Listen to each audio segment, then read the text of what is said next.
Hi, my name is Garrett Paris Thomas. I'm actually still kind of a beginner as far as digital art in this method goes, with the painting and things like that, lighting, color, things like that. I trained in 3D animation using programs like 3ds Max and Blender and things like that. But this is a whole different ballgame.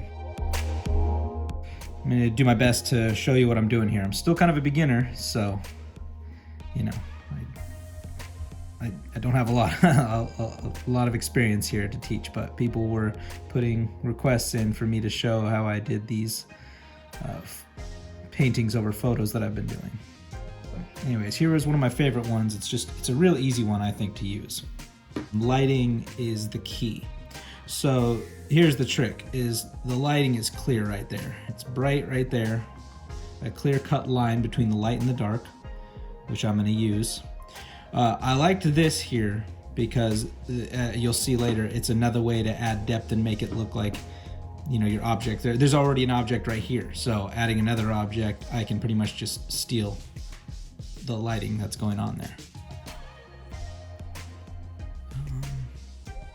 People were asking why I do those little grids and those little lines beforehand. Procreate has their own. You know, if you go in here and you go to preferences, is it preferences? No. Guides. So it has its own guides that you can use. Perspective tools, if you just want to add a grid in there. Different things to help you out. I just prefer, just as a shortcut, I just do my own real quick. Nothing fancy. So I think in the original one, I kind of, you'll see I did like a couple of lines like this just to, like, you know, I think following this. So you can see this board is kind of going like that, so I kind of stole that as my perspective. So, you know, and then I made a grid out of that. Go ahead and turn down the opacity on those lines so they're not bugging me. Add another one. So I ended up making my character sit about right here, I believe. And I chose this shape. Kind of made him leaning, I remember. Like that, he was leaning up against the side.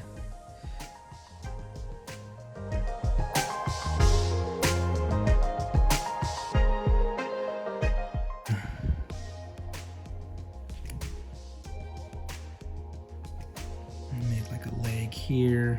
You know what? To shorten the length of this tutorial, I'm not going to do the arms and things like that. We'll just kind of do the shape and the lighting effects here. That's the most important part. Turn the opacity down on that. Do another layer. Now this layer will go underneath those two. Basically, the tools you're going to need to know are this tool right here. It has preset shapes.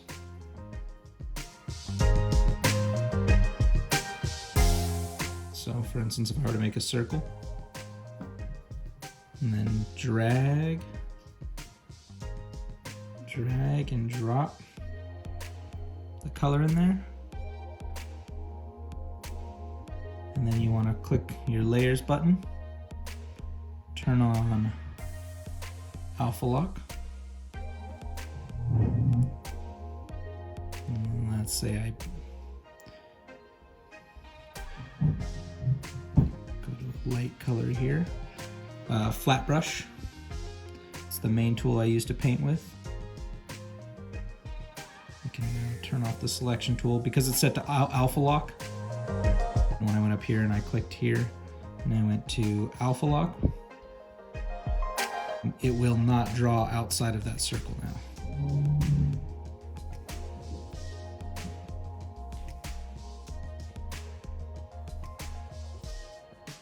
And then, you know, the only other thing you would need to do is select the blending tool. Oops, it's not big. Blend that together. So anyways, yeah, hopefully you got that. Go ahead ahead and delete that. You can see that I chose that tool. And I'm in freehand.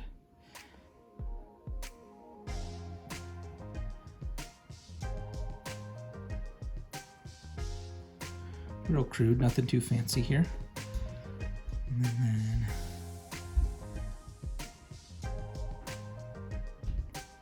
complete that.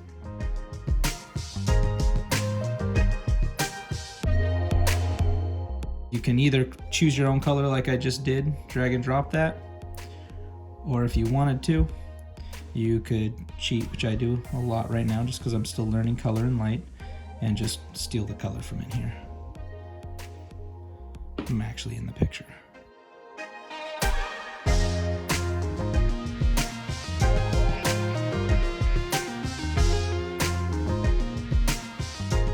And from here, I'm going to alpha lock it. Alpha lock. And once again, I'm going to steal the colors in the picture. Actually need these lines anymore, so I'm going to turn those off, off.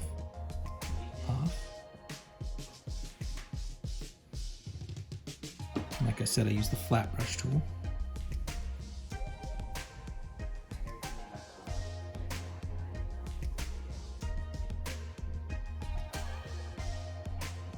Oops.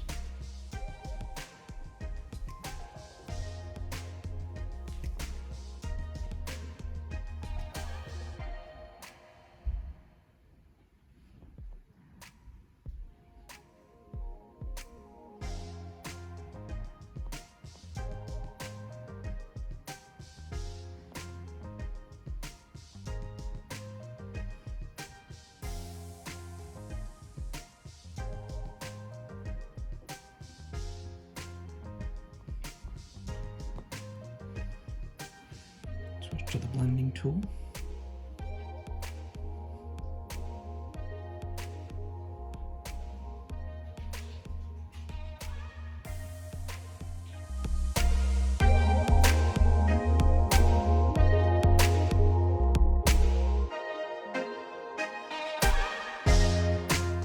You can already see it starting to come along there. This part, I obviously, if I was in Photoshop or something like that, you can actually, something like that. You can do this in Procreate as well by using the selection tool. To be real delicate and pick out your shapes and then cut it out or mask it or whatever. I didn't do that for this, I just cheated and just went ahead and took my eraser and got up real close. In case you ever feel like you're gonna mess something up, just duplicate your layer, turn off the original one so that way you can always go back to that one. Yeah, just kind of cheated. Followed the blades of grass as they went up onto the character.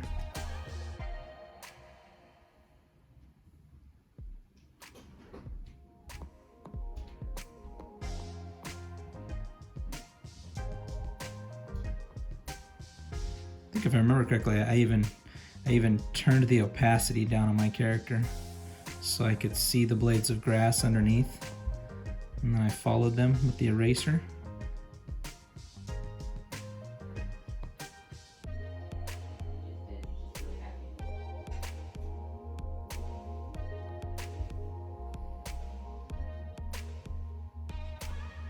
Something like that. Turn the opacity back up.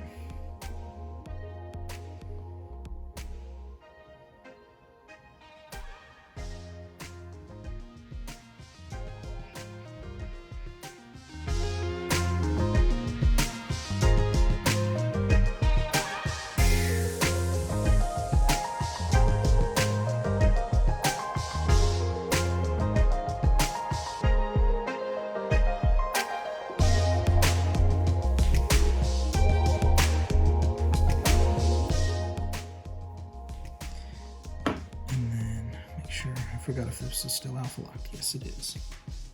Okay, great. And then while this is alpha locked, go ahead and head back to here. Pick a real dark color in here. See where the shade is underneath the grass? You can see it's almost, oops, I missed it. It's almost black. Let's go to the big one right here. Actually, you know what? That's still not as dark as I want it to. I want it almost black here. Okay. There we go. Still on the right tool, flat brush.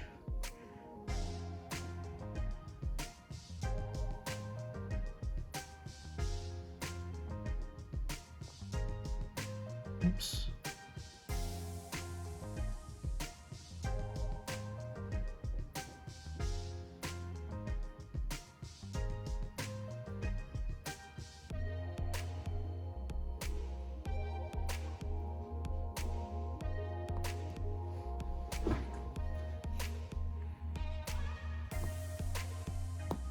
Blend that in a little bit. Oops, blending brush is a little too big there.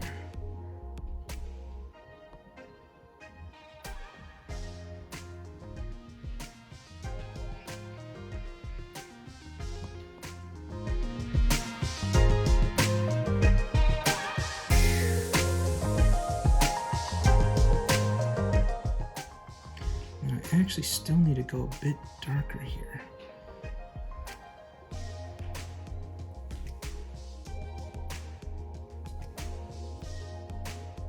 Right underneath the subject, it's almost black.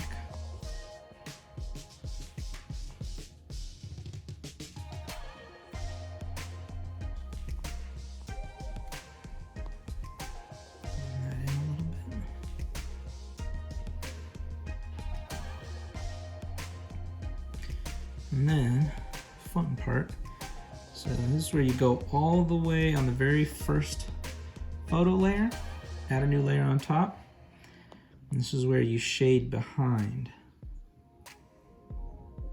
Make the brush a little bigger here. Oops, that's the brush. This is where you get to make your character look like he exists in the photo by adding the shadow. And like I said, this is really easy because you can see exactly where the shadow is hitting on the picture already. These blades of grass, you can see the light's coming from that direction.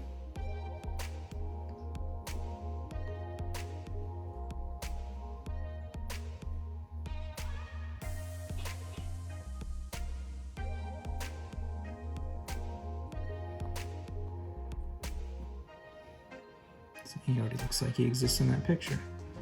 Or he, she, thing, creature, whatever it is. Kind of just looks like a green marshmallow right now.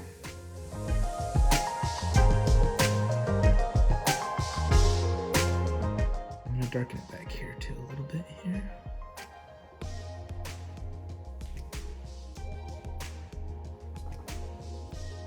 And that one was real fun last time is I darkened on the wood back here.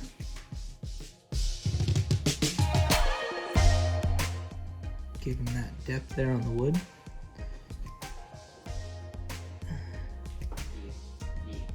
And slightly, since the wood seems like it's slightly reflective. Oh, that's a little too much. I added a little bit of green on it too, which really helped add that effect. I liked that a lot.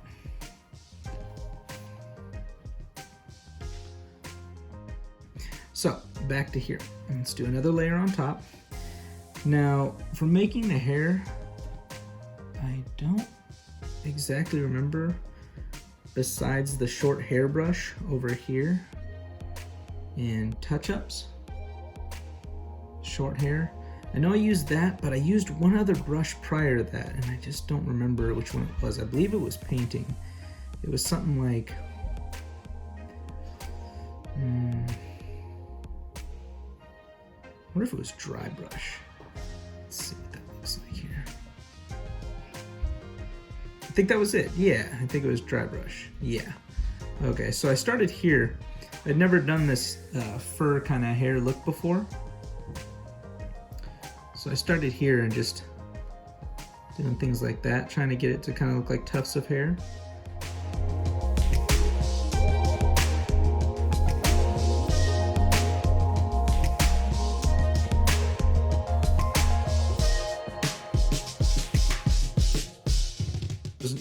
ended up working out really nice because it gave me like a base, but then I went over to short hair over here in touch-ups, and that was such a great tool.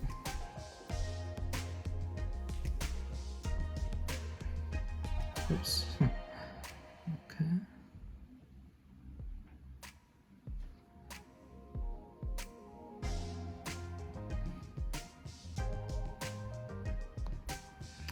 And it's so great about doing those base layers before you do the hair, is then you basically can just follow your colors that you've already put in place.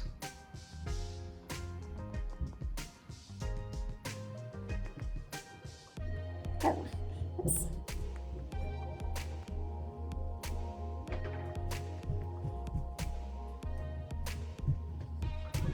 Oh, it's a little heavy. Excellent. Here.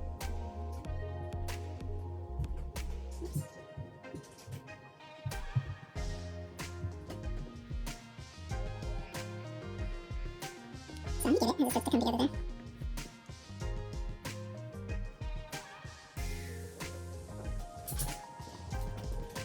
Okay.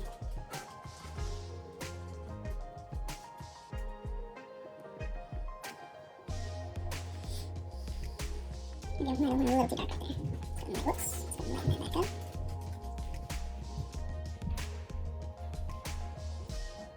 Okay. Yeah, that's starting to look really good right there. And then if you'll notice on these blades of grass, when the light really begins to saturate, look how light it gets. So I'm gonna steal that, and that's what I used for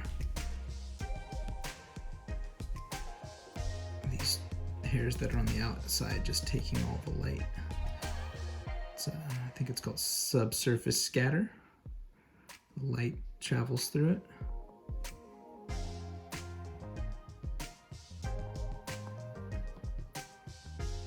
A little smaller here, tighten it up a little bit.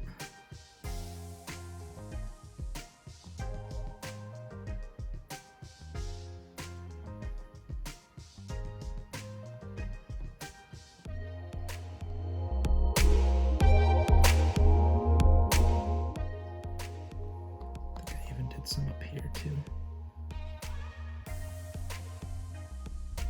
Something like that.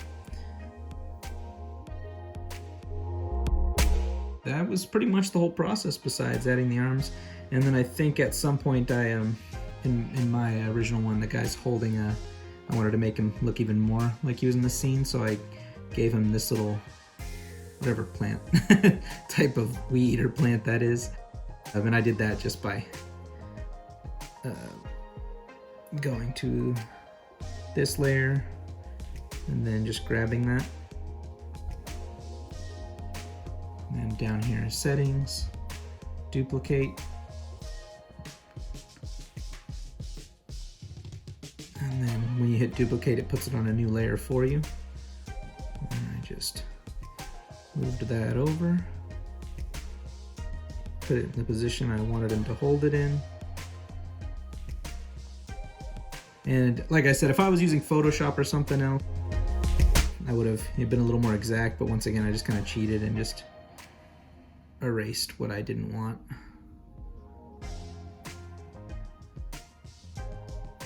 You know, something like that. I had him holding that, but yeah, I'm not doing that for this one.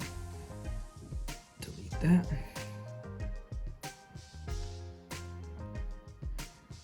But yeah, that's pretty much the whole thing.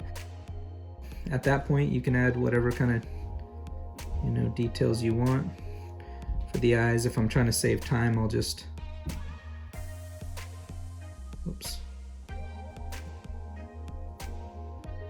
Sometimes you'll see I'll do an actual eyeball with like reflection and all that kind of stuff, but a lot of times, like I said, it's just first speed and practice. I'll add some cute little eyes like that.